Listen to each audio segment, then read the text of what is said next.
سو سنیں گے جو قصہ وفات نبی کا۔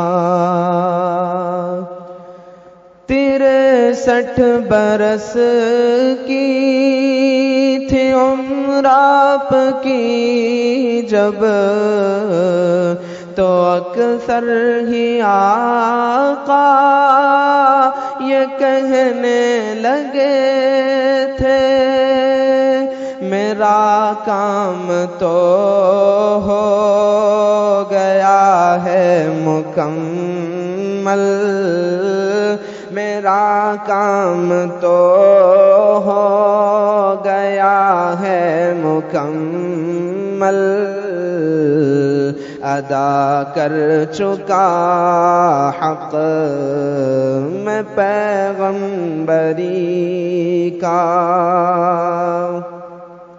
یہ خطبہ دیا آپ نے ایک دن پھر کہ مجھ پر کسی کا ہو حق تو وہ لے لے، شہنشاہ بطحا کی یہ خاک ساری، شہنشاہ بطحا کی یہ خاک ساری، یہ تھا حال آقا کہ اس عاجزی کا۔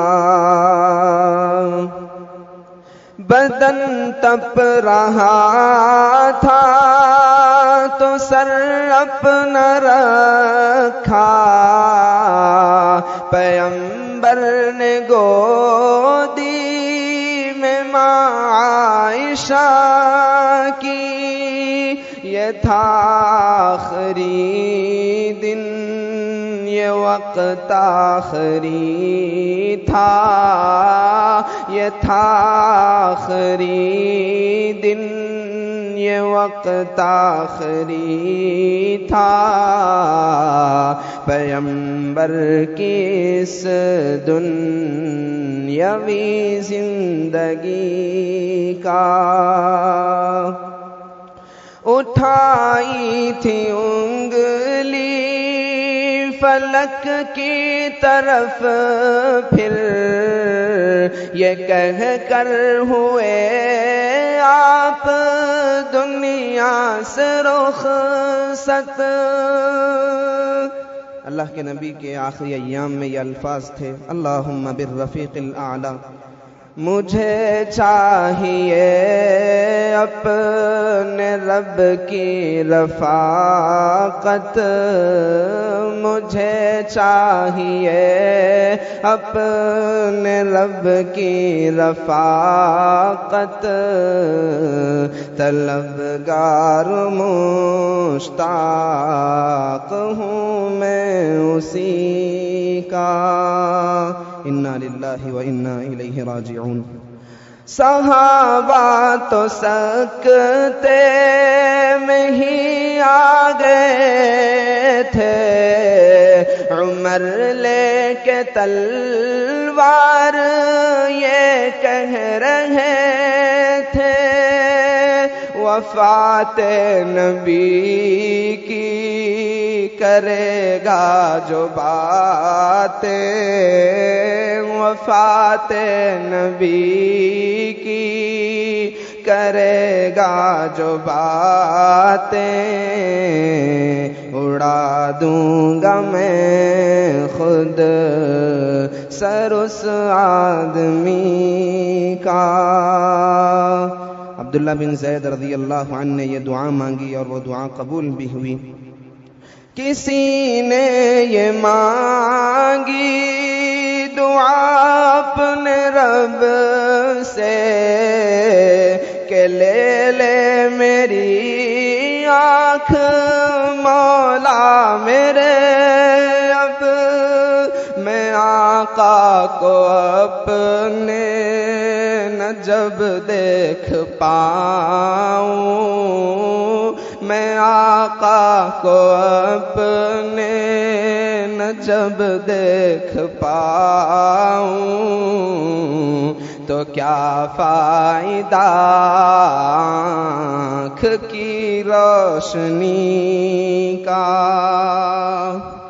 جدائی میں آقا کی سوکھے تنے نے بہائے تھے آنسو، تڑپنے لگا تھا تو کیا ہوگا عالم صحابہ کے غم کا۔ صحابہ کی آنکھوں میں آئی نمی کا۔ ابو بکر نے آ کے ماتھے کو چوما، صحابہ کو قرآن سنا کر سنبھالا کہ دنیا میں ہر ایک بشر کو فنا ہے، کہ دنیا میں ہر ایک بشر کو فنا ہے طے وقت اس کے لیے رخصتی کا۔ ہم آنکھوں سے اپنی بہائیں گے آنسو، سنیں گے جو قصہ وفات نبی کا۔ پیغمبر کی سیرت کے قصے سنا کر میں اکرام راضی کروں اپنے رب کو، اسی ایک خواہش میں کہتا ہوں نعتیں، اسی ایک خواہش میں کہتا ہوں نعتیں۔ یہ ہے ایک مقصد میری شاعری کا، ہماری زبانوں پہ رہتا ہے اکثر کوئی تذکرہ اب ہنسی کا خوشی کا۔ ہم آنکھوں سے اپنی بہائیں گے آنسو، سنیں گے جو قصہ وفات نبی کا۔